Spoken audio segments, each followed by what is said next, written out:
Hello dear aspirants, welcome करते हैं आपके exam oriented discussion of opinion and editorial की आज 182 क्लास के अंदर। And today date is 7 April 2026। I hope all of you are doing great. And as you know very well कि हम यहाँ पर डेली बेसिस के ऊपर current affair, Pakistan affair, IR और एसए के रिलेटेड जितने भी इंपॉर्टेंट ओपिनियंस हैं, एडिटोरियल्स हैं या आर्टिकल्स हैं, उनकी हम एक डिटेल्ड और एग्जाम ओरिएंटेड डिस्कशन भी करते हैं, उनका एनालिसिस भी करते हैं, जो हमारे सीएसएस और पीएमएस एग्जाम्स के लिए बहुत ज़्यादा ज़रूरी है। डियर एस्पिरेंट्स, जो हमारे एग्जाम ओरिएंटेड डिस्कशन है फॉर द होल ईयर रहेगी 2026। जितने भी हमारे एस्पिरेंट्स हैं वो अपने सीएसएस 2027 के लिए, और जितने भी हमारे पीएमएस एस्पिरेंट्स हैं, चाहे केपीके के हैं, बलूचिस्तान के हैं, सिंध के हैं, पंजाब के हैं, तो वो भी अपने इन न्यू डेवलपमेंट्स को, न्यू अपडेट्स को कवर कर सकते हैं। लेकिन शर्त यह है कि आपने डेली बेसिस के ऊपर नोट्स मेकिंग लाजमी करनी है। चाहे आप लॉन्ग नोट्स बनाए, चाहे आप शॉर्ट नोट्स बनाए, ये आपके ऊपर डिपेंड करता है, आपकी मेमोरी के ऊपर डिपेंड करता है। देखिए, हमारा पर्पस एक ही है कि आपकी एनालिटिकल एबिलिटी को, एनालिटिकल अप्रोच को यहां पर डेवलप करना है, जो हमारे मेन एग्जाम्स के लिए बहुत ज्यादा मैटर करती है। और जिस तरह के आजकल एग्जामिनर क्वेश्चंस पूछ रहा है, उसके अंदर जो आपका एनालिसिस है वो एक बैलेंस अप्रोच के साथ होना चाहिए, लॉजिकल होना चाहिए, वन साइडेड नहीं होना चाहिए, ना इमोशनल बेस्ड होना चाहिए। इसीलिए हम यहां पर यह कर रहे हैं कि आपके लिए जो है वो एक बैलेंस अप्रोच के साथ जो है वो डिस्कशन करें, जो आपके मेन एग्जाम्स के लिए जो है वो मैटर करती है। एक और चीज भी है यहां पर बताना चाहूंगा, बहुत सारे एस्पिरेंट्स को यही इश्यू आ रहा है कि सर हम नोट्स मेकिंग किस तरह करें। हालांकि ये मैं डेली बेसिस के ऊपर क्लास के अंदर बताता हूं कि आप अपनी नोट्स मेकिंग किस तरह कर सकते हैं। सिंपल सी स्ट्रैटेजी है, कोई रॉकेट साइंस नहीं है। देखिए, किसी को आदत है पीडीएफ में पढ़ने की, लेकिन मैं पीडीएफ के बिल्कुल फेवर में नहीं जाऊंगा। मैं बोलूंगा जितना हो सके अपने हाथ से चीजें, हैंड राइटिंग बहुत इंपॉर्टेंट है। नोट्स मेकिंग अगर आप कर रहे हैं तो हाथ से नोट्स बनाएं, क्योंकि जो चीजें आप हाथ से गुजारेंगे वो ज्यादा जो है आपके लिए बेनिफिट्स लेकर आएंगे। अब देखिए, यहां पर जो है ना पीडीएफ वाले के फिर क्या होता है, दोबारा उनको लिखना पड़ता है, फिर वो प्रैक्टिस करते हैं। और जो आप शुरू से ही अगर स्टार्ट से ही अगर नोट्स मेकिंग हाथ से कर रहे हैं तो फिर क्या आपके साथ साथ प्रैक्टिस भी हो रही है। आप ये भी चीज तो सामने रखें ना।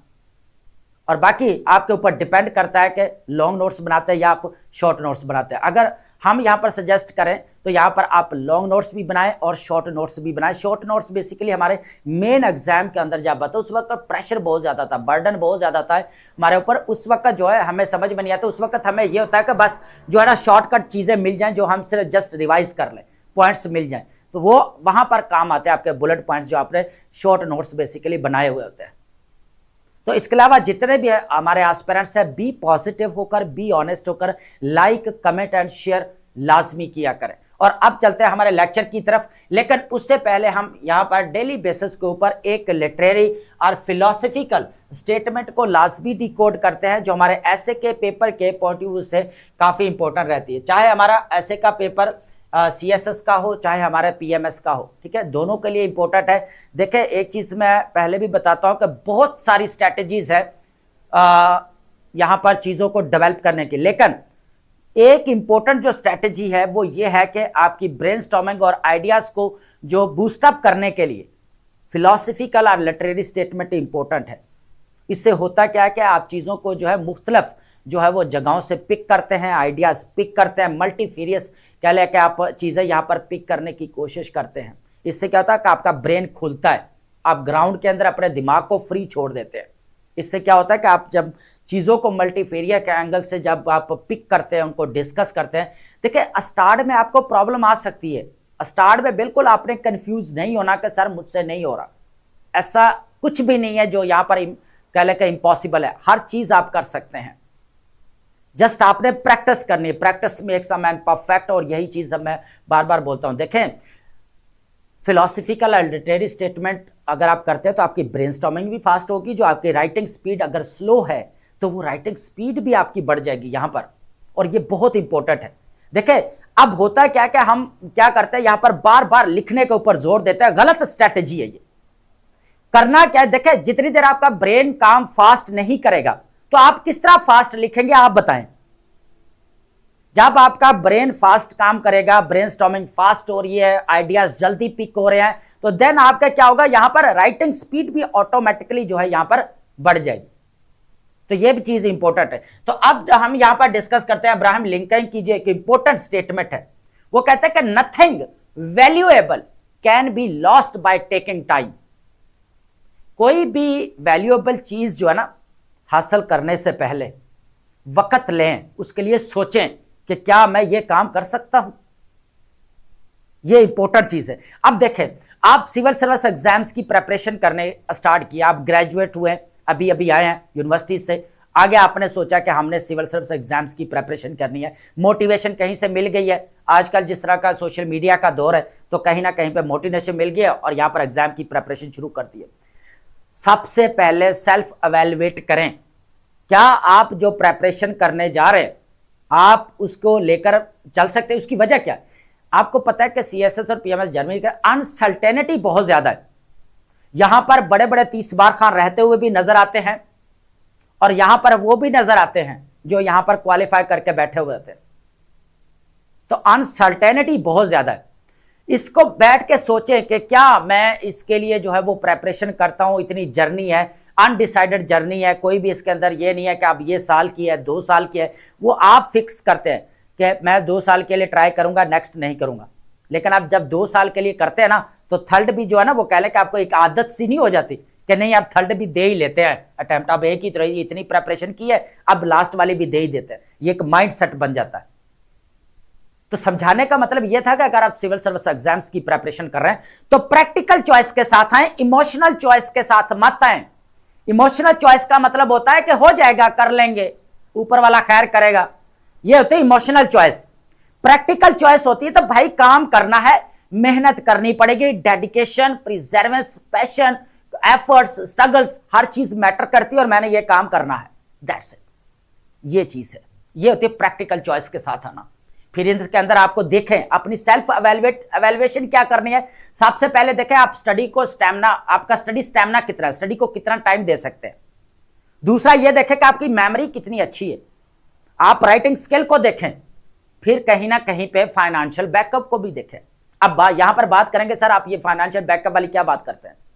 एक बार स्टूडेंट से उनको बोला कि थोड़ा फाइनेंशियल बैकअप का होना जरूरी है, ठीक है, तो हम नाम नहीं लूंगा, लेकिन यह है कि बाद में थोड़े दिन के बाद वही स्टूडेंट आकर कहते हैं कि सर आपके वाली बात ठीक है, फाइनेंशियल बैकअप। देखिए financial backup it doesn't mean कि आपको गाड़ियां चाहिए, कारें चाहिए।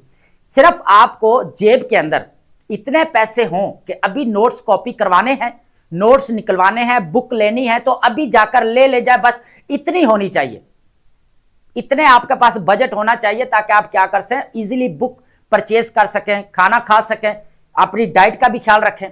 तो इसके लिए पैसे इतने चाहिए कि आप ताकि अपनी डाइट का भी ख्याल रख सकें, अच्छा खाना खा सकें। उसके बाद अगर देखा जाए तो फिर आप डेली बेसिस के ऊपर कढ़ाई तो नहीं खाएंगे, तो ये भी तो सेहत के लिए जो वो अच्छी चीज नहीं है, ठीक है। तो अब आप कर क्या रहे हैं, यहां पर चीजों को बेसिकली कह लें कि यहां पर स्मूथली लेकर चले और रियलिस्टिक अप्रोच के साथ लेकर चले, ठीक है। तो फाइनेंशियल बैकअप का मतलब तो इतना ही होता है कि ये नहीं कि आप इतने पास कर रहे हैं तो सर वो तो उनका कौन सा फर्क। तो अब ये भी तो देखा ना कि रिजल्ट कहां पे खड़े हैं। 20,000 बच्चा पेपर दे रहा है तो उसमें से पास कितने हो रहे हैं, चंद एक हो रहे हैं ना। आप चंद एक को सामने रखते हो और हजारों की तादाद को साइड पे कर देते हो कि सर आप गलत डिमोटिवेट कर रहे हैं। रियलिस्टिक होकर सोचें आप, ठीक है। तो आप हजारों को जो साइड पर रख रहे हो ना, उनको भी सामने रखें। 300 या 400 को सामने मत रखें कि हम ये 300 या 400 हैं सर जी, ये तो वही है जो गरीब लोग हैं बेचारे, पास होकर नीचे से मिडिल का वर्किंग क्लास से जो वो जो है एफर्ट करके आए। भाई 1-2 को मोटिवेशन बना लेते हैं ना। अब 1000 है, 1000 सीट तो नहीं है, ये भी तो सोचे ना कि 1000 सीट नहीं है, ये भी सोचें। 20,000 दे रहा है, 25,000 है, 12,000 है, 15,000 है, कभी एग्जाम दे रहा है बच्चा, तो आप देखें कि वो सारे तो पास नहीं होंगे। क्या करेगा, 3,000 पास कर भी लें तो क्या होगा भाई, आगे सीट भी नहीं है। 250-300 सीट है सारी, 260, 250, 270, 280, बस इतने ही है। जहां कोटा सिस्टम में सब बाकी सारे चीजें यहां पर फिर डिवाइड हो जाती है फर्दर। लेकिन यहां पर आप समझे रियलिस्टिक अप्रोच के साथ आए, ठीक है। आपके पास सारी चीजें एवेल्युएशन करने के बाद आए, फिर आप जो है वो अच्छी प्रिपरेशन आगे कर सकते हैं। तो आई होप आपने इस स्टेटमेंट को समझा होगा। अब हम टॉपिक्स को अंडरस्टैंड करने की कोशिश करते हैं। देखिए आज हमारे पास सबसे पहले जो टॉपिक रहने वाला है, एक चीज मैं बताना चाहूंगा, इंपॉर्टेंट है। आज के जो टॉपिक है हमारे करंट अफेयर्स के लिए, पाकिस्तान अफेयर के लिए, और उसके बाद पाकिस्तान अफेयर के लिए, करंट अफेयर के लिए और आईआर के लिए इंपॉर्टेंट रहेंगे। और जो जो यहां पर पॉइंट नोट करना है वो आप नोट लाजमी करते जाइए। तो सबसे पहले अगर देखा जाए हमारे पास जो टॉपिक रहने वाला है, choking on their on venom. ठीक है, बेसिकली मतलब क्या है कि जो अपने ही जहर में घुटने का मतलब यह है कि जो दूसरों के जो के लिए जबान या अपने अल्फाज यूज करता है तो उसका खुद को भी सामना करना पड़ता है, यह चीज बेसिकली कही जा रही है। ठीक है, उसके बाद है faith, force and empire, the theology of American power. यहां पर ये हमारा आईआर और करंट अफेयर दोनों के लिए टॉपिक, इंपॉर्टेंट टॉपिक है। ठीक है, ये आप कह लें कि यूएसए की फॉरेन पॉलिसी और ट्रंप की पॉलिसी दोनों को यहां पर डिस्कस करने वाले। ठीक है, उनमें से देखें पूरी पॉलिसी तो नहीं है, लेकिन यह है कि कुछ पॉइंट्स है जो हम यहां पर कवर करेंगे, जो हमारे आईआर के लिए, करंट अफेयर के लिए, दोनों के लिए इंपॉर्टेंट रहेगा, टॉपिक इंपॉर्टेंट है। ठीक है, सेकंड अगर देखा जाए यहां पर Trump's ultimatum threats are taken highest tax in strait of Hormuz. अब यहां पर जो ट्रंप की तरफ से जो अल्टीमेटम मिला था, आपको पता है 10 डेज का भी मिला यहां पर, लेकिन यहां पर जो बात हमने की थी ट्रंप की पॉलिसी क्या रही है ड्यूरिंग द वॉर। ठीक है, इस चीज को भी यहां पर आपने अंडरस्टैंड करना। तो ये आईआर के लिए और करंट अफेयर के लिए दोनों के लिए ही इंपॉर्टेंट है। पाकिस्तान अफेयर के लिए भी देखा जाए तो इंपॉर्टेंट है, अगर पाकिस्तान और यूएसए के रिलेशन के रिलेटेड क्वेश्चन आ जाता है तो किस तरह का जो है यहां पर एक फ्रेज भी फिर यूज होता है, चिकन आउट्स। चिकन आउट्स का मतलब होता है अपनी बातों से बार बार जो है फिर जाना, कभी ये बात कर देना, कभी वो बात कर देना। तो ये चीज बेसिकली कही जा रही है। ठीक है, तो ये हमारा टॉपिक इंपॉर्टेंट है। थर्ड हमारे पास है टाइट रॉप एक्ट। टाइट रॉप एक्ट की जो बात की जा रही है, जो खतरा मंडल रहा है, ऊपर मंडला रहा है, सॉरी। ठीक है, तो पाकिस्तान प्रिकेरियस बैलेंसिंग एक्ट, इस चीज को यहां पर अंडरस्टैंड करें। देखें अभी पाकिस्तान के लिए क्रिटिकल पॉइंट है और पाकिस्तान के पॉलिसी मेजर्स क्या होने चाहिए, इस चीज को भी डिस्कस करेंगे। ये हमारे पाकिस्तान अफेयर के लिए भी इंपॉर्टेंट है। अगर आप बात करें ऐसे के पेपर के अंदर भी वो पूछ सकता है, फॉरेन पॉलिसी के रिलेटेड क्वेश्चन टॉपिक या ऐसे की बात कर रहा हूं। ठीक है, उसके बाद अगर देखा जाए करंट अफेयर में भी वो पूछ सकता है ये टॉपिक। तो यह हमारा जो टॉपिक रहेगा करंट अफेयर, सीए, पीए, आईआर, आईआर में तो नहीं, हम ऐसे के पेपर के पॉइंट से बात कर सकते हैं। नेक्स्ट है IMF and subsidy, Pakistan economic tight rope की बात करेंगे यहां पर, यह भी इंपॉर्टेंट टॉपिक रहेगा। आपको पता है आईएमएफ का क्या रोल रहा है ड्यूरिंग द वॉर, पाकिस्तान जिस तरह यहां पर सब्सिडीज की बात की, ये सारी जिस तरह हमें पॉलिसीज बनते हुए, जिस तरह या फ्यूल एडजस्टमेंट होते हुए भी नजर आए, तो ये चीजें भी आप लाजमी नोट करते जाएंगे और कौन कौन से पॉइंट करने वो मैं बताता जाऊंगा। ठीक है, तो हमारे topic current affair, Pakistan affair, IR और ऐसे के लिए इंपॉर्टेंट है। लास्ट में हमारे पास वुकैब रहेगी, और मैं डेली बेसिस के ऊपर कहता हूं कि बैंक बैलेंस बना रहे भाई, वुकैब बैंक बनाए। वुकैब बहुत मैटर करती है। एस्पिरेंट्स को मैं एक चीज क्लियर कर दूं, मैं डेली बेसिस को बता रहा हूं कि वुकैब, एक तो आपका जो वुकैब इतनी होनी चाहिए आपके पीछे के आप जब मेन एग्जाम के अंदर टॉपिक लिख रहे हैं उसका आंसर, तो इतनी वुकैब होने का मतलब यह है कि टॉपिक के रिलेटेड आपके पास वर्ड्स, जॉर्गन्स और टर्मिनोलॉजीज होनी चाहिए जो ऑन द स्पॉट आप इजीली पिक कर सके। जब आप यहां पर इजीली, अब दूसरी चीज और भी है, एक होता है नेगेटिव सेंस, एक होता है पॉजिटिव सेंस वर्ड का यूज करना, यह भी इंपॉर्टेंट है। अब यहां पर जो है ना, जहां पर हमारा एक्सप्रेशन का इश्यू आता है, जहां पर हमें एग्जामिनर को जो है वो चीज क्लियर नहीं कर पाते, वहां पर कहीं ना कहीं हमारी वुकैब का भी रोल होता है। तो जब हम परफेक्ट, अगर वुकैब रेलिवेंट, परफेक्ट तो नहीं करूंगा लेकिन रेलिवेंट अगर वुकैब यूज करें, रेलिवेंट वुकैब अगर यूज करें टॉपिक के, तो आपके आइडियाज भी क्लियर हो जाएंगे, आपका एक्सप्रेशन भी ठीक होगा, आप स्टेटमेंट को मोल्ड करके भी लिख सकते हैं, डिस्कोर्स, कोहेरेंस, सारी चीजें आपकी मेंटेन होना शुरू हो जाएंगी। ठीक है, तो ये चीजें आई होप आपने इसको अंडरस्टैंड किया होगा। ठीक है, सबसे पहले हमारे पास जो टॉपिक रहने वाला है, देखिए ये मैंने पहले बताया, हमारा टॉपिक जो रहेगा यूएसए की फॉरेन पॉलिसी, ट्रंप की पॉलिसी क्या रही है, इसको डिस्कस करेंगे, और ये करंट अफेयर और आईआर के लिए, दोनों के लिए इंपॉर्टेंट रहेगा। ठीक है, पाकिस्तान अफेयर के लिए किस तरह इंपॉर्टेंट है वो मैंने बता दिया कि अगर यूएस और पाकिस्तान के रिलेशंस के ऊपर क्वेश्चन आता है मेन एग्जाम के अंदर, तो आप यहां पर कहीं ना कहीं पे डायरेक्टली इनडायरेक्टली जो है वो कहीं पैराग्राफ पे एक लाइन में बता सकते हैं, सब हेडिंग में बता सकते हैं, या मेन हेडिंग तो बनेगी नहीं, लेकिन ये है कि आप इस तरह जो है कहीं ना कहीं पे इसको फिक्स कर सकते हैं मेन एग्जाम के अंदर। ठीक है, तो इसके अंदर जो हमारे पास पॉइंट्स रहने वाले हैं, ऑलमोस्ट 6 पॉइंट्स हैं। ठीक है, इसको हम डिस्कस करेंगे। देखिए सबसे पहले जो फ्रेज को अंडरस्टैंड करें, देखिए जो मैं पहले भी बताया कि यहां पर choking on their on venom, देखे जो दूसरों के लिए जहर उगलता है तो उसको सामना खुद को ही करना पड़ता है, ये चीज भी है बेसिकली। अब यहां पर जो चिकन आउट्स की जो हमने एक फ्रेज यूज किया था कि अपनी बातों से फिर जाना बार बार, ये चीजें, तो अब ये इंपॉर्टेंट फ्रेजेस हैं जो आपने नोट डाउन करने हैं, जो हमारे आपने कहीं ना कहीं पे लिखने हैं, ठीक है, कि ये पॉलिटिकल लीडरशिप की तरफ से स्टेटमेंट्स थी, ठीक है। तो ये हमारा एज ए एग्जाम्पल इसको या रेफरेंस हम कोट कर सकते हैं। सबसे पहले faith, force and empire, the theology of American power, जो अमेरिकन ताकत है उसकी जो नजरियाती बुनियाद है उसको भी अंडरस्टैंड करते हैं। सबसे पहले तो आप देखें कि यहां पर डोनाल्ड ट्रंप और नेशनलिस्ट रेटोरिक, आपको पता है कि यहां पर पार्टी यूएसए के अंदर अभी कौन रूल कर रही है, यहां पर रिपब्लिकन पार्टी। अब रिपब्लिकन पार्टी के अगर फीचर की बात की जाए तो आप देख लेकर राइट विंग है, ठीक है, ज्यादा कंजर्वेटिव आपको देखने को मिलेंगे। उसके बाद यहां पर जो इनकी इमिग्रेशन पॉलिसी उसके ऊपर इनकी स्ट्रिक्टनेस बहुत ज्यादा देखने को मिलेगी, प्रोटेक्शनिज्म देखने को ज्यादा देखने को मिलेगी। तो ये चीज है, जिस तरह हमें टैरिफ यहां पर देखने को मिले, ठीक है, तो ये प्रोटेक्शनिज्म ज्यादा देखने को मिलती है, कंजर्वेटिव है, रवायती ज्यादा रहेंगे, ठीक है। लेकिन अब जो है ना रिसेंटली जो है यहाँ पर आपको पता है कि जो अभी ट्यूसडे को यहाँ पर जो बर्ज डे नजर आता है, ईस्टर डे भी नजर आता है, तो यहाँ पर जो है वो कह लें कि कुछ अल्फाज जो है वो कह लें कि यहाँ पर ट्रंप की तरफ से इस्तेमाल किए गए हैं यहाँ पर, ठीक है। तो इस तरह की जो लैंग्वेज है बेसिकली यहाँ पर जो है ना वो अहमद जावेद साहब है, उन्होंने अभी रिसेंटली कुछ लिखा है, इंपॉर्टेंट है कि इस तरह के जो अल्फाज है वो बेसिकली जो है यहाँ पर जो उन्होंने रिलेट किए थे इजराइल के साथ भी रिलेट करते हुए नजर आए कि इस तरह के वायलेंस और इस तरह के अब्यूसिव लैंग्वेज जो इस्तेमाल की गई, ठीक है। तो अब यहाँ पर जो अगर देखा जाए तो ट्रंप की तरफ से काफी जो है यहाँ पर आप टैकर्स भी कह सकते हैं या फिर आप यहाँ पर थ्रेट या क्या चीज हो सकती है। देखें यहां पर बार बार ट्रंप ने अल्टीमेटम दिया उसको कि भाई स्टेट ऑफ हॉर्मुज को ओपन कर दिया जाए। क्या कर दिया जाए? स्टेट ऑफ हॉर्मुज को ओपन कर दिया जाएगा, अदरवाइज क्या किया जाएगा, यहां पर इंफ्रास्ट्रक्चर्स के ऊपर अटैक किया जा सकता है, ठीक है, ट्रंप की तरफ से यह कहा गया। लेकिन अब देखें ये स्टेटमेंट इंपॉर्टेंट है जो आप यहां पर नोट डाउन करेंगे। अब ये पॉलिटिकल, ये हमारे मेन एग्जाम के लिए एज ए रेफरेंस या एग्जाम्पल कोट करने के लिए। देखिए उसके बाद हमारे पास है showcasing brand of politics infuse with religious and racial understand. उसके बाद यहाँ पर एक है क्रिस्टोफर कोलंबस, आपको पता ही है कि यहाँ पर जो 1492 के अंदर हमें देखने को दोबारा जो है यहाँ पर जो आइजनहोवर का जो ऑफिस बिल्डिंग है उसके अंदर यहाँ पर स्टैचू को जो है वो यहाँ पर बनाया गया है और यहाँ पर एक छुट्टी का भी ऐलान किया गया है।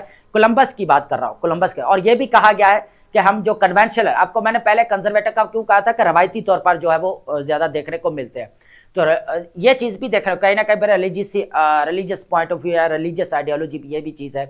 देखिए एक डिस्क्लेमर दे रहा हूं, हमारा पर्पस जो है वो एजुकेशनल स्टडी है, एजुकेशनल टॉपिक है, हमारा एग्जाम ओरिएंटेड डिस्कशन है, किसी को हर्ट करना बिल्कुल भी नहीं, ठीक है। एक चीज मैं अभी क्लियर कर दूं, तो अब यहां पर देखें कि क्रिस्टोफर कोलंबस जो यहां पर अमेरिका को ड्राफ्ट किया, डिस्कवर किया, आपको भी पता है।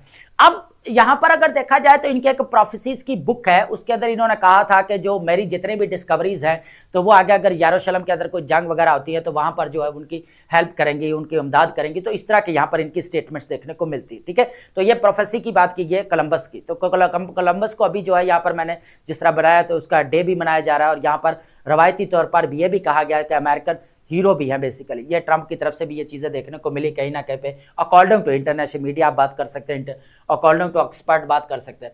अब बात करते हैं यहाँ पर जो रिलीजियस आइडियोलॉजी के साथ इसको रिलेट किया जा रहा था, जिस तरह यहाँ पर कहा जा रहा था कि जो पेट हेग्सेथ है बेसिकली, उन्होंने कहा था कि ये जो उनको इन्होंने सिविलाइजेशन वॉर के साथ रिलेट किया, फिर यहाँ पर कहा जाता है कि उन्होंने यहाँ पर आइडियोलॉजिकल वॉर के साथ भी रिलेट किया। तो यहाँ पर जो पोप है जो उन्होंने बेसिकली यहाँ पर कहा है कि जो यहाँ पर जो सही के कह लें कि यहाँ पर सैयद के नाम के ऊपर जो है बेसिकली ये वॉर ना लड़ी जाए, जंग को ना किया जाए, तो ये एक चीज भी है, ठीक है। तो अब like Pete Hegseth who used faith to really military action, तो उन्होंने कहा कि ये तो मिलिट्री एक्शन लेना पड़ेगा, ये तो बेसिकली कहा गया है, ठीक है। तो थोड़ा आइडियोलॉजिकल जो है इन्होंने रिलेट किया। तो कुछ चीजें ऐसी भी है जो हम नहीं कर सकते, लेकिन यह है कि हम अपने एग्जाम ओरिएंटेड डिस्कशन के पॉइंट ऑफ व्यू से चीजें डिस्कस कर रहे हैं, ठीक है।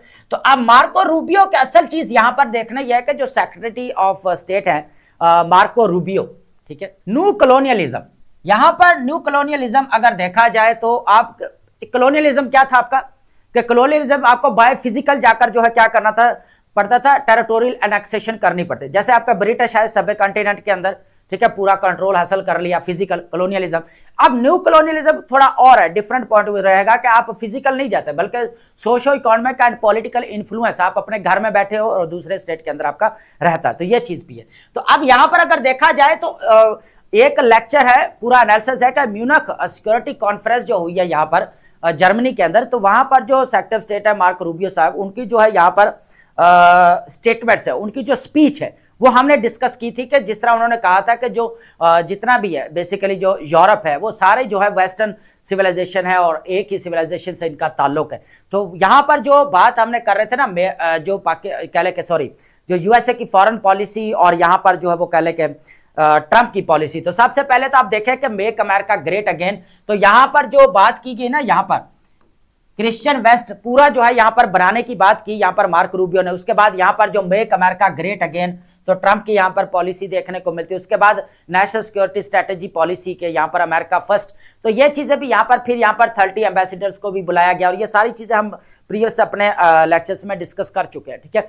तो अब यहां पर क्या हुआ कि नो कॉलोनियलिज्म अगर देखा जाए तो यहां पर इन्फ्लुएंस देखने को मिला और यहां पर मार्क रूबियो कहा था कि यूरोप जो है वो कह ले के साथ है, एक ही सिविलाइजेशन से ताल्लुक है, तो लिहाजा जो यहाँ पर ट्रंप की जो पॉलिसी है मेक अमेरिका ग्रेट उसका हिस्सा बने, या ताकि दोबारा वेस्ट को यहाँ पर पावरफुल बनाना, ताकतवर भी बनाना है, दोबारा वही चीज देखने को मिलेगी, ठीक है। तो अब ये जो है आप पॉइंट जो ये वाले ये आपने लाजमी ऐड करना है, ठीक है, ये इंपॉर्टेंट। अब बात करते हैं यहाँ पर अली शरियती जो हमें नजर आते हैं, ठीक है। अली शरियती क्या कहते हैं, देखिए ये एक सोशियोलॉजिस्ट है ईरानियन। अब ये इंपॉर्टेंट पॉइंट है, इन्होंने कैपिटलिज्म के ऊपर भी काफी तनकीद करते हुए नजर आए, ठीक है। उसके बाद मार्क्सिज्म के रिलेट भी इनको किया जाता है, लेकिन इनके जो आइडियाज है जो इन्होंने लिखे, इन्होंने काफी मुतहरक किया यहाँ पर यंग जनरेशन को। और ये ईरानियन रेवोल्यूशन जो 1979 के अंदर आया, 1979 के अंदर आया, इससे 2 साल कबल जो है ये जो है वो फोत हो जाते हैं, वफात पा जाते हैं। तो इसके बाद जो है इनकी जो यहाँ पर जो राइटिंग्स है या कह लें कि जितने भी यहाँ पर ईरानियन रेवोल्यूशन आए तो उन यहाँ पर जो है वो मुतहरक किया उसके लिए, ठीक है। तो ये चीज भी देखने को मिली। तो इनके जो यहाँ पर जो चीज यही है, इन्होंने रेड शियाइज्म। अब रेड शियाइज्म का क्या मतलब है, देखें ऑलरेडी आपको सबको पता ही है, देखें जुल्म के खिलाफ आवाज उठाना, ठीक है, जुल्म के खिलाफ आवाज उठाना, इंसाफ के लिए आवाज उठाना, बेसिकली ये पर्पस, ठीक है। अब इनकी जो यहाँ पर जो रेवोल्यूशनरी थियोलॉजियन हमें जो देखने को मिल रही है वो किसके साथ रिलेट की जाती है, बेसिकली यहाँ पर गोस्तेव गोत्रेज जो है यहाँ पर नजर आते हैं हमें, अमेरिकन जो पादरी प्रीस्ट, उनके साथ लिबरेशन थियोलॉजी के साथ बेसिकली इसको तशबीह दी जाती है, ठीक है। उनका पर्पस क्या था, उन्होंने भी यही कहा था कि यहाँ पर Latin American liberation theology movement inspiring figures like शरायती with its focus on justice and liberation for the, यहाँ पर आप कह सकते हैं कि नीचे पॉइंट्स इसका ऑप्रेस्ड, ठीक है, जालिम के से आजादी जो, ठीक है। तो ये चीज है बेसिकली, तो इसको आपस में यहाँ पर रिलेट किया गया। आप ये अगर नोट करना चाहते हैं तो कर सकते हैं, लेकिन ये पॉइंट अगर देखा जाए अली शरायती वाला तो ये इंपॉर्टेंट इसलिए रहेगा क्योंकि जो ईरानियन रेवोल्यूशन आया तो इन्होंने जो है वो जो इनकी राइटिंग्स थी इनकी वजह से भी इनका भी काफी रोल देखने को मिला। उसके बाद अगर देखा जाए बात जो हम स्टार्ट में कर रहे थे ना ओपन माइंडेडनेस की, अब अगर ओपन माइंडेडनेस का मतलब किसी मजहब से या ताल्लुक नहीं है, ना ही उसका कोई गैर मजहब से ताल्लुक है, वो बस जो भी बात हमें यहाँ पर देखने को मिलती, एक तरफ तो यहाँ पर जो ट्रंप की स्टेटमेंट्स देखने को मिली, दूसरी तरफ यहाँ पर पोप ने कहा कि ये जो है वो जंग जो है नहीं लड़नी चाहिए इसके नाम पर, ठीक है, सईद के नाम पर, तो ये चीजें भी है। अब जवाहरलाल नेहरू की यहाँ पर एग्जाम्पल ली गई है हिस्टोरिकल सिंथेसिस के, यहाँ पर जो मुगल जितने भी उनका मल्टी कल्चर को यहाँ पर सराहा, लेकिन नो डाउट इनको यहाँ पर ऑपोजिशन का भी सामना करना पड़ा। तो अब ये जो हमारे पास जो पॉइंट्स हमने डिस्कस किए यूएसए की फॉरेन पॉलिसी के रिलेटेड और उसके बाद ट्रंप की पॉलिसी, स्पेशली अगर बात की जाए तो ट्रंप की पॉलिसी क्या रही है, तो ये भी जो है आप यहाँ पर जिस तरह यहाँ पर जो प्रीवियस अगर एग्जाम्स में देखा जाए जो बाइडेन वर्सेस हम ट्रंप की जो यहाँ पर पॉलिसीज को जो वो सेग्रीगेट करके पढ़ते थे, उसकी प्रिपरेशन वगैरह की जाती थी। तो अब आप यहाँ पर क्या कर सकते हैं कि अपना पूरा जो है ट्रंप की पॉलिसी क्या रही है, अब सारी चीजें तो हम यहाँ पर ऐड कर चुके हैं, लेकिन अब और चीजें भी है। देखिए अगर देखा जाए तो अकॉर्डिंग टू यूरोप जिस तरह कहा है कि भाई जिस तरह डॉनरो डॉक्ट्रिन भी आपको देखने को मिली और उसके बाद यहाँ पर रीजनल एक्सपेंशन भी देखने को मिला, ठीक है, टेरिटोरियल एक्सपेंशन ग्रीनलैंड वाला, उसके बाद टैरिफ आपके सामने जो बात कर रहे थे हम प्रोटेक्शनिज्म की, कंजर्वेटिव तो हमने पॉइंट डिस्कस कर लिया, तो कहीं ना कहीं पे आइडियोलॉजिकल और सिविलाइजेशन वॉर भी कहा गया लेकिन यहाँ पर डेमोक्रेट से एक और चीज भी है ऑपोजिशन जो डेमोक्रेट्स हैं, डेमोक्रेट्स की तरफ से जो है वो काफी क्रिटिसिज्म का भी सामना करना पड़ रहा है। वो नेक्स्ट आर्टिकल जो ट्रंप का जो अल्टीमेटम दिया गया उसके अंदर हम कवर कर लेंगे, ठीक है। तो ये हमारा करंट अफेयर और आईआर दोनों के लिए इंपॉर्टेंट है, और पाकिस्तान अफेयर के लिए तो मैंने बता दिया कि किस तरह ये इंपॉर्टेंट रहेगा। सबसे पहले अगर देखा जाए यहां पर ट्रंप्स अल्टीमेटम थ्रेट अटैक, इस चीज को अंडरस्टैंड करते हैं। देखें कहीं ना कहीं पे एक्सपर्ट ये भी एक्सपर्ट थिंक टैंक्स, उसके बाद पंडित ये भी कहते हुए नजर आएंगे कि आप जो है ये अटैकर्स है एक डरा धमका कर, ताकि जो है वो प्रेशर एक बिल्ड किया जा सके और दोबारा जो है क्या यहाँ पर अपनी बात मनवाई जा सके। अब ईरान की तरफ से जो है यहाँ पर जो चीज कही गई वो यहाँ पर देखने को मिले कि यहाँ वॉर का नाम क्या, मेंटल वॉर या साइकोलॉजिकल वॉर, ठीक है, जो बार बार इस तरह की जो स्टेटमेंट्स इतने ये हो गया वो हो गया, ये सारी चीजें है ना, डिसेप्शन या फाल्स प्रोपेगेंडा या मिस इन्फॉर्मेशन, डिसइन्फॉर्मेशन, ताकि सामने वाले का मोरल लेवल डाउन किया जा सके। इसका मतलब क्या होता है, मोरल लेवल डाउन किया जाना, ठीक है। क्या मतलब मेंटल या साइकोलॉजिकल वॉर का मतलब क्या होता है, सामने वाले का जो है वो क्या करना, मोरल लेवल डाउन करना, ताकि वो लड़ने के काबिल ही ना रहे फिजिकल, ठीक है। तो ये चीजें अब वॉर ऑफ वर्ड्स भी देखने को मिली। तो अब बार बार जो है यहाँ पर ट्रंप की तरफ से जो है वो कह ले के कहा जा रहा, अल्टीमेटम दिया गया ईरान को कि भाई आप जो स्ट्रेट ऑफ हॉर्मुज को ओपन करें, नहीं तो जो है वो स्ट्राइक की जा सकती हैं। उसके बाद यहाँ पर ग्राउंड ऑपरेशंस की भी बात की गई, भी किया जा सकता है। तो ये चीजें भी देखने को मिली, ठीक है। USA president Donald Trump issues a precise deadline to Iran concerning strait of Hormuz, triggering intense debate on potential military actions versus diplomatic pressures. उसके बाद अल्टीमेटम और उसके बाद ग्लोबल स्टैक्स की बात की जाए तो यहाँ पर Trump has set 8 PM it is Tuesday deadline for Iran to reopen Strait of Hormuz, threatening power plant day, ठीक है। उसके बाद यहाँ पर bridge day attacks, disruption to this vital waterway carrying 1/5। आपको पता है कि यहाँ पर स्ट्रेट ऑफ हॉर्मुज की बात की जा रही है, जो 1/5 जो है यहाँ पर कवर करता है ग्लोबल ऑयल को। अगर देखा जाए तो 20 to 30% गुजरता है वहां से ऑयल, ठीक है। Risk spiking global energy prices, ये भी चीज है। उसके बाद सेकंड रिस्क और रेपरकशंस के एनालिस्ट क्या कह रहे हैं यहाँ पर, warns Iran symmetrical capabilities for retaliation including missile and drone strikes for disruption to Gulf oil infrastructures economically.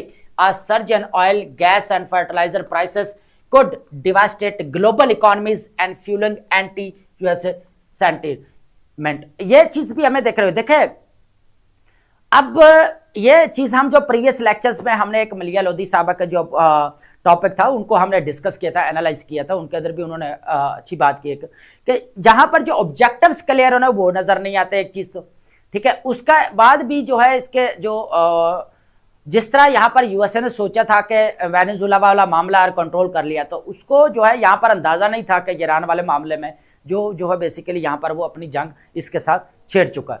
तो अब ये चीजें भी हमें यहाँ पर देख रही है, इसके रेपरकशन बहुत ज्यादा स्वेयर है, ये चीज भी है। उसके बाद अगर देखा जाए पॉलिटिकल डायनामिक्स और आउटकम्स की बात की जाए, ये इंपॉर्टेंट स्टेटमेंट्स हैं यहाँ पर, ये आप नोट डाउन कर सकते हैं कि डेमोक्रेट्स लॉ मेकर्स की तरफ से जो कहे गए।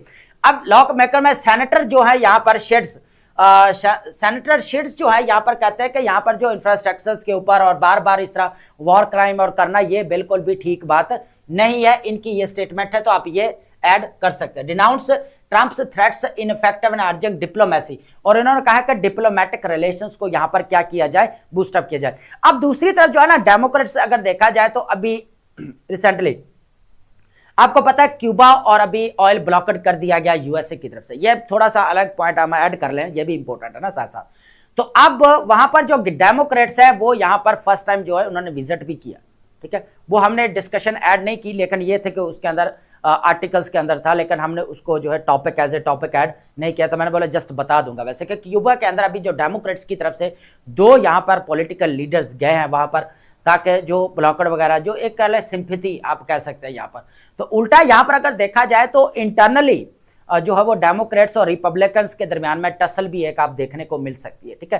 थोड़ी सी पॉलिटिकल पोलराइजेशन भी देखने को मिल सकती है, जिस तरह यहाँ पर सेनेटर शेड्स की यहाँ पर स्टेटमेंट हमें देखने को मिल रही है। वॉर एंड जो है यहाँ पर क्राइम, ये चीज़ें भी कही गई है, ठीक है। तो ये आप नोट डाउन कर सकते हैं, ये हमारे करंट अफेयर और आईआर दोनों के लिए इंपॉर्टेंट टॉपिक रहेगा। टाइट रोप एक्ट, ये पाकिस्तान अफेयर के लिए इंपॉर्टेंट टॉपिक है हमारा, ठीक है। प्रीकेरियस बैलेंसिंग एक्ट, आपको पता है कि यहां पर अभी क्रिटिकल सिचुएशन है पाकिस्तान के लिए, तो इसका एनालिसिस करेंगे, इसकी डिस्कशन भी करेंगे कि क्या मसला क्या चल रहा है। देखिए ऑलरेडी भी हम इसके ऊपर काफी डिस्कशन कर चुके हैं, लेकिन आज जो हमारी डिस्कशन रहेगी कैले के कुछ न्यू भी यहाँ पर एडिशन हमें देखने को मिलेगी। ठीक है, तो इसके अंदर 4 पॉइंट्स है, 1 बाय 1 जो इसको अंडरस्टैंड करते हैं। सबसे पहले हमारे पास जो रहेगा यहाँ पर रीजनल फलक्रम। रीजनल फलक्रम का मतलब क्या होता है? जो रीजनल सेंटर बन चुका है, रीजनल सेंटर पाकिस्तान की बात की जा रही है कि अब अहम मरकज बन चुका है। ठीक है, रीजन के अंदर के पूरे ग्लोबल लेवल के ऊपर स्टेट्स की अगर नजरें हैं तो वो पाकिस्तान के ऊपर है कि भाई Pakistan as a mediator role play करने जा रहा है और इनके दरमियान में जो है वो कह ले कि निगोशिएशन या टॉक्स करवा सकता है। ठीक है, तो अब यहां पर सेंट्रल फिगर आप कह सकते हैं, यहां पर बन चुका है centre main. Pakistan is central to ongoing regional conflict negotiations generating both commendation and concern for its neighbours and international players. अब ये चीज जो हम बात कर रहे थे यहां पर बैलेंसिंग एक्ट को लेकर चलना, बैलेंसिंग अप्रोच के साथ पाकिस्तान की स्ट्रेटजी, पाकिस्तान की फॉरेन पॉलिसी, तो देखा जाए तो अभी क्रिटिकल पॉइंट भी है यहां पर। पॉलिसी मेजर्स बड़ा जो है वो सावधान होकर लेने पड़ेंगे, ये चीज भी है। अब सबसे पहले का अगर देखा जाए यहां पर डोमेस्टिक इकोनॉमिक फ्रेजिलिटी, सबसे बड़ी जो अभी मार पड़ रही है वो इंटरनली पड़ रही है कि इकोनॉमी जो है वो अंडर प्रेशर है यहां पर। ठीक है, उसके बाद इंटरनली बहुत सारे चैलेंजेस हैं। ठीक है, 5 चैलेंजेस आप कमेंट के अंदर बताएंगे कि जो इंटरनली अभी जो है वो पाकिस्तान को फेस करना पड़ रहा है। कमेंट के अंदर बताएंगे कि पाकिस्तान अभी 5 चैलेंजेस को फेस कर रहा है। ठीक है, हमारी इंफॉर्मेशन के लिए बता दें, आप लोग तो ऑलरेडी 30 मार्क खान हैं ही हैं। ठीक है, तो अब यहां पर देखें आपके एंगेजमेंट का तो पता चले ना। अब ये तो नहीं है कि आप लेक्चर देते जाए, एंगेजमेंट भी देखें। हमारे लिए अगर 1 या 2 स्टूडेंट भी आते हैं तो मोर देन इनफ है। किसी ना किसी को हम टीच कर रहे हैं, उसका फायदा कर रहे हैं, उसकी जर्नी के अंदर एडिशन, वैल्यू एडिशन कर रहे हैं। यहां पर ये चीज हमें यहां पर सेटिस्फेक्शन मिलती, कम से कम किसी का भला कर रहे हैं। जो नहीं लेना चाह रहे, जो सीरियस नहीं है, वो एक अलग बात है।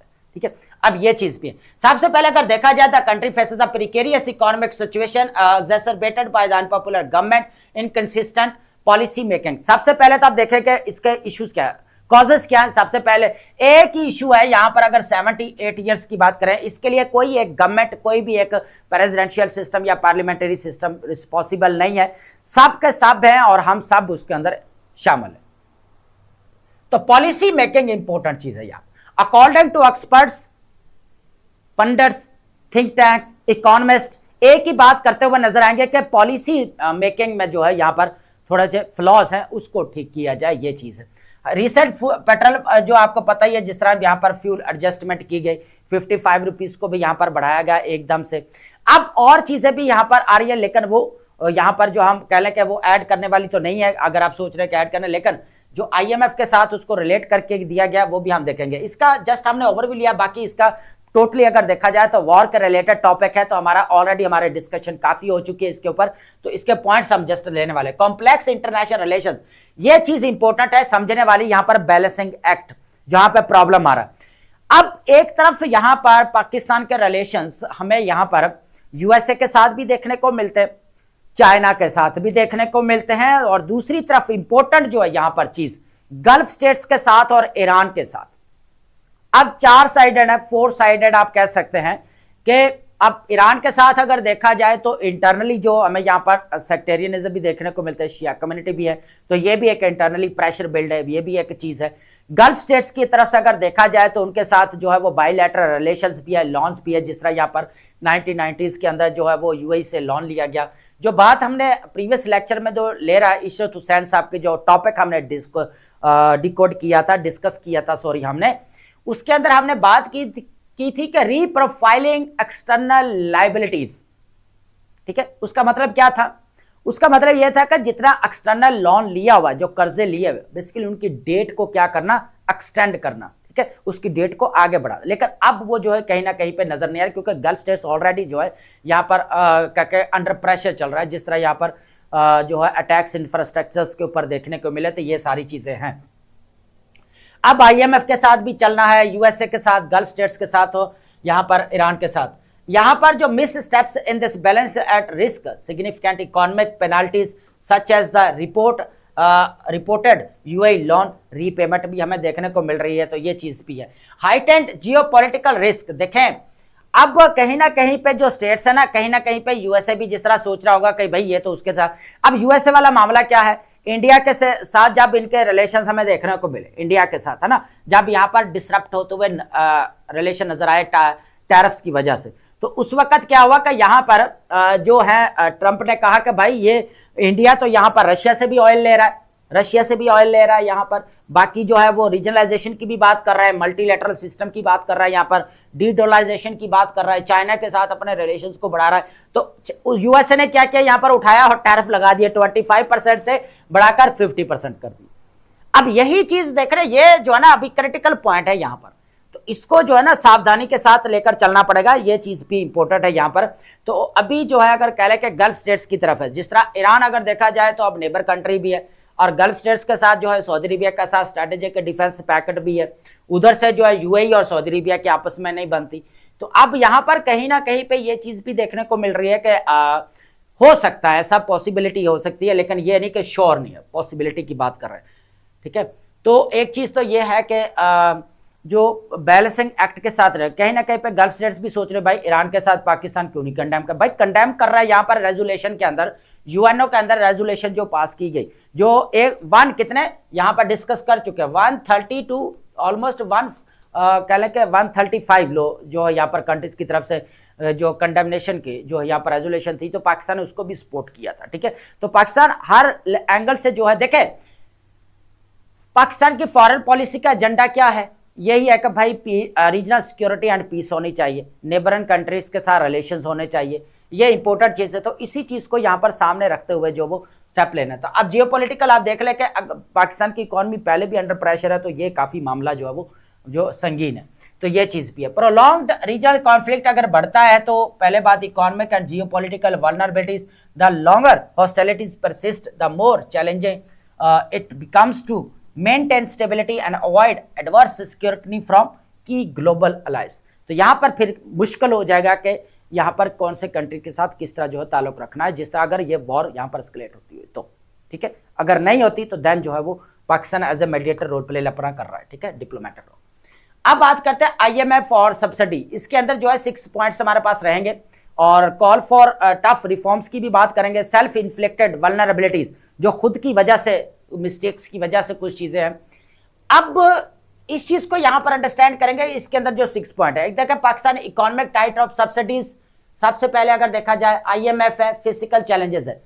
अब यहां पर आप सुनते होंगे इकोनॉमिस्ट हैं, एक्सपर्ट हैं, थिंक टैंक्स हैं, तो वो एक ही बात, ये हमारा टॉपिक इकोनॉमी के रिलेटेड रहेगा और आईएमएफ के, दोनों का रिलेटेड है, बहुत इंपॉर्टेंट टॉपिक है, करंट अफेयर और पाकिस्तान अफेयर करिए। अगर यहां पर बात की जाए ऐसे के पेपर के पॉइंट ऑफ व्यू से, तो वो कहीं ना कहीं पे हो सकता है एग्जामिनर बैठा है आईएमएफ के ऊपर क्वेश्चन दे देता है आपको, ऐसे का टॉपिक दे देता है, ठीक है। तो ऐसे के जितने भी यहां पर आईएमएफ के रिलेटेड हम डिबेट कर रहे हैं, डिस्कशन कर रहे हैं, एनालिसिस कर रहे हैं, वो आप चीजें लाजमी ऐड करते जाएंगे, ठीक है, ये चीज भी है। अब देखें यहां पर सब्सिडी वाला मामला भी है, एग्जाम्पशन वाला मामला भी है, ऊपर से जो है आईएमएफ क्या कहता है, टैक्स हो बड़ा सारा बर्डन। अब यही चीज हम जो है प्रीवियस लेक्चर में भी हमने डिस्कस किया था, टैक्स जब यहां पर जनता को क्या करना पड़ता है, बेसिकली यहां पर रेंट बेस्ड इकोनॉमी है ना, तो फिर क्या होता है कि यहां पर जनता को पे करना पड़ता है, वो सारा रेंट, सारा बर्डन जो है वो उसके ऊपर आ जाता है। तो अब जो सब्सिडी वाला मामला है ना, कहीं ना कहीं पे आईएमएफ को ये लग रहा है कि चले अभी मिडिल ईस्ट का जो मामला चल रहा है, क्राइसिस चल रहा है, इश्यूज चल रहे हैं, तो इस वजह से है। लेकिन जो अभी ये प्राइसेस फ्यूल एडजस्टमेंट जो हमें देखने को मिल रही है, ये काफी अभी क्रिटिकल सिचुएशन है इस वक्त, ठीक है। अब हमने लास्ट टाइम जो कॉस्ट उसकी बात की थी, almost 129 if I am not wrong 129 billion rupees जो हमें देखने को मिले उसकी कॉस्ट, ठीक है। तो वो हम लास्ट में जो प्रीवियस लेक्चर में डिस्कस कर चुके हैं, जो ऑयल के रिलेटेड हमारा जो है वो टॉपिक था। तो अब देखें यहां पर जो है वो कह लें कि पाकिस्तान की तरफ जिस तरह पॉलिसी बनाई जा रही है और एकदम से फ्यूल प्राइसेस को बढ़ाया गया 55 रुपीज, फिर हमने कंपैरिजन भी किया यहाँ पर रीजनल लेवल के ऊपर कि श्रीलंका के अंदर क्या सिचुएशन है और बाकी कंट्रीज के अंदर, बांग्लादेश के अंदर क्या सिचुएशन है। लेकिन पाकिस्तान की सिचुएशन और है, क्योंकि पाकिस्तान का अगर देखा जाए, एक तरफ तो यहाँ पर बांग्लादेश के साथ जो है वो कह रहे हैं कि सॉरी जो अफगानिस्तान के साथ, एक तरफ तो यहाँ पर जो क्लैश चल रहा है मिलिटर्स, उसके बाद अरेबियन सी के अंदर क्योस चल रहा है, वो ट्रेड पूरी यहाँ पर डिस्टर्ब है। उसके बाद ईरान के साथ जो नेबर है पूरा बॉर्डर एरिया, तो ईरान और यहाँ पर जो मिडिल ईस्ट के अंदर ऑलरेडी वॉर चल रही है। तो ईस्टर्न अगर देखा जाए बॉर्डर तो इंडिया की तरफ तो पाकिस्तान जो यहाँ पर लोकेशन है ना पाकिस्तान की, वो इंपोर्टेंस तो है, वो एक अलग बात है। हम बात कर रहे हैं यहाँ पर जो एक रीजन के अंदर जो ना तीनों तरफ से ना, जो हमें चारों तरफ से जो है वो कह लेके जो है वो चैलेंजेस या इश्यूज ही देखने को मिले। तो इस वजह से ये भी कंपैरिजन किया कि इसलिए प्राइसेस को बढ़ाया गया। बांग्लादेश को भाई नई नई गवर्नमेंट है तो नहीं बढ़ाया गया, श्रीलंका का भी ऐसा ही मामला था, इसलिए जो वहां पर भी प्राइसेस नहीं बढ़ाई गई। अब यहां पर एकदम से मिनिस्टर्स आते हैं और पॉलिटिकल लीडरशिप की तरफ से बढ़ा दी जाती है प्राइसेस, और फिर क्या आता है यहाँ पर प्राइम मिनिस्टर यहाँ पाकिस्तान शहबाज शरीफ साहब वो आते हैं और वो कहते हैं कि भाई अब जो है 80 रुपीज कम किए जाएंगे। और ये अब कहीं ना कहीं पे आईएमएफ को बात कर रहे थे, आईएमएफ बात जो है ना सब्सिडीज और यहाँ पर टैक्स एग्जाम्पशन वगैरह के बिल्कुल वो नहीं कहते कि ये नहीं होना चाहिए उसको। अब यहाँ पर चुप इसलिए कि मिडल ईस्ट का जो मामला चल रहा है ये सारी चीजें भी है। अब एक और चीज भी यहाँ पर देखने को मिल सकती है, परसिस्टेंट डिस्टॉर्शन अगर देखा जाए तो IMF still objects to diesel pricing distortion introduced after the first adjustment aimed at the USA-Israel war on Iran and wants them removed quickly। उसके बाद jeopardize की अगर बात की जाए तो physical targets cutting the petrol।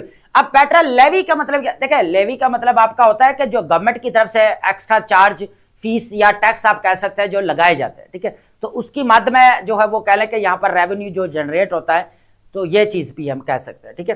तो अब क्या था कि की रेवेन्यू सोर्सेस, तो यहाँ पर कहीं ना कहीं पे ये भी हमें जेपरडाइज देखने को मिल सकती है, फिजिकल टारगेट्स जिस तरह यहाँ पर लेवी से ताकि रेवेन्यू पूरा कर लिया जाएगा, तो ये सारी चीजें हैं यहाँ पर, ठीक है। लेकिन अब इसका जो मेन पॉइंट्स है ना वो क्या है, वो कहते हैं सेल्फ इन्फ्लिक्टेड वल्नरेबिलिटीज, ठीक है। इसके अंदर अगर देखा जाए तो कसूर किसका है, कसूर हम सबका ही है, तो ये चीज है basically. Pakistan's economic strain is largely self-inflicted, driven by years of delayed tax reforms। सबसे पहले आज तक जो बात की जा रही थी कि टैक्स रिफॉर्म्स किए जाएं, टैक्स रिफॉर्म्स किए जाएं, लेकिन वो टैक्स रिफॉर्म्स नहीं किए गए, जो स्ट्रक्चरली रिफॉर्म्स किए जाने चाहिए वो भी नहीं किए गए, तो ये डिले जो नजर आ रहा है ये सबसे बड़ा इशू है, ठीक है। उसके बाद है weak control of wasteful spending, ठीक है, बार बार ऑस्टेरिटी के ऊपर बात की जाती है लेकिन उसके ऊपर जिस तरह स्टेप्स लेने चाहिए तो वो नहीं लिए जाते। एक चीज ये भी है, प्रॉपर इंप्लीमेंटेशन होना भी जरूरी है, leaving little room for shocks. उसके बाद कॉल फॉर टफ रिफॉर्म्स, सबसे पहले एक ही है यहाँ पर टैक्स रिफॉर्म्स किए जाए। अब टैक्स रिफॉर्म्स में एडमिनिस्ट्रेटिव रिफॉर्म्स भी हैं आपके, स्ट्रक्चरल रिफॉर्म्स भी हैं आपके, पॉलिसी रिफॉर्म्स भी हैं, इसके अंदर एक टैक्सेशन की बात कर रहा हूं, इसके अंदर 3 टाइप्स आप फर्दर जो मेन है वो यहां पर ऐड करेंगे। तो टैक्स रिफॉर्म जो डायरेक्ट इनडायरेक्ट ये जितने भी है इसके ऊपर दोबारा सारा रिफॉर्म्स होने चाहिए, रीस्ट्रक्चर होना चाहिए ताकि ये बेनिफिट्स हो, यहाँ पर रेवेन्यू जनरेट हो सके, जो इकोनॉमिक ग्रोथ में हेल्प कर सके। तो ये हमारा टॉपिक पाकिस्तान के इकोनॉमी के रिलेटेड है, आईएमएफ का रिलेटेड है, और उसके बाद अगर देखा जाए करंट अफेयर, पाकिस्तान अफेयर और ऐसे के पेपर में भी वो क्वेश्चन ऐसे का टॉपिक दे सकता है, ठीक है। तो अब हम चलते हैं अपने नेक्स्ट जो है वोकैब की तरफ। वोकैब आपको पता है कि हम डेली बेसिस के ऊपर मीनिंग भी डिस्कस करते हैं इसके, उसके बाद हमारे पास सिनोनिम्स भी हैं, उसके बाद एंटोनिम्स भी हम डिस्कस करते हैं, ठीक है। वर्ड हमारे पास क्या रहेगा, परमाफ्रॉस्ट। परमाफ्रॉस्ट मींस क्या था, ground that remains permanently frozen, ऐसा ग्राउंड जो मुस्तकिल तौर पर क्या होता है बर्फ के साथ जो ढका हुआ नहीं होता उसको बोला जाता है, ठीक है। सिमिलर मीनिंग क्या है यहाँ पर, फ्रोजन ग्राउंड या आइस लेयर। उल्टा एंटोनिम हमारे पास क्या बनेगा, थर्ड सॉइल या मेल्टेड ग्राउंड आप इसको बोल सकते हैं। नेक्स्ट वर्ड हमारे पास क्या है, अनरिक्वाइटेड। अनरिक्वाइटेड मींस क्या आता है, नॉट रिटर्न्ड या रेसिप्रिकेटेड, मींस जिसका जवाब ना दिया जाए वापस उसको बोला जाता है अनरिटर्न्ड, वापस ना करना, वन साइडेड, म्यूचुअल या रेसिप्रिकेटेड जिसका जवाब दिया जाए वापस। नेक्स्ट वर्ड हमारे पास क्या है, इवेंस्ड। इवेंस्ड मींस क्या होता है, रिवील्ड और क्लियरली शोन, वाज़ेह तौर पर ज़ाहिर कर देने को बोला जाता है। डेमोन्स्ट्रेटेड या एग्जिबिटेड, नुमाइश करना, ठीक है, शो ऑफ करना। उल्टा क्या बनेगा यहाँ पर, कंसीड या हिडन, छुपा लेने को बोला जाता है, ठीक है, पोशीदा रखना। नेक्स्ट वर्ड हमारे पास क्या है, वबली। वबली मींस क्या था, अनस्टेडी और शेकी, लड़खड़ाता हुआ, बेसिकली डगमगाता हुआ, गैर मुस्तहकम बोल सकते हैं, शेकी या अनस्टेबल। उल्टा क्या बनेगा, ऑपोजिट मीनिंग हमारे पास स्टेडी या स्टेबल।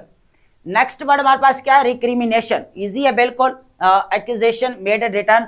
उल्टा क्या करना, इल्जाम तराशी को बोला जाता है, काउंटर एक्यूजिशन, उल्टा इल्जाम लगा देना। इसका ऑपोजिट मीनिंग क्या है, फॉरगिवनेस या एब्सोल्यूशन बोल सकते हैं, एब्सोल्यूशन।